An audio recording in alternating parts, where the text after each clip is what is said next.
Toliau dar tęsiu savo senų memuarų iliustravimą piešiniuose. Dabar papasakosiu apie tą momentą, kada kadaise gavau 1996 metų birželio mėnesio žurnalo Genys numerį.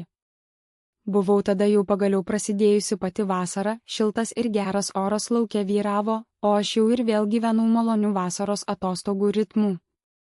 Tiesa, pačioje pradžioje mėnesio ir vėl tada buvau kiek rimčiau staiga susirgęs peršalimo liga, bet gydytojai man davė pakankamai gerų vaistų ir aš greitai vėl atkutau.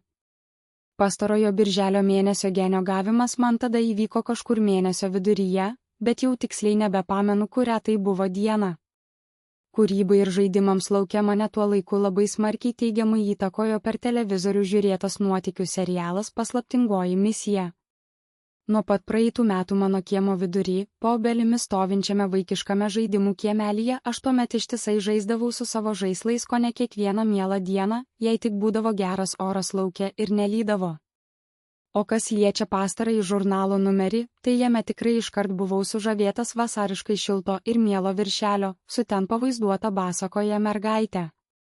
Ten ir apie gražiakasės konkurso mergaitėms baigiamąjį renginį buvo įdėtas išsamus straipsnis ir žurnalo turinio naujovė, kulinarinis skyrelis su valgių receptu, bet visų įdomiausia buvo skaityti apie joninių šventę, kurios tuo metu aš labai laukiau.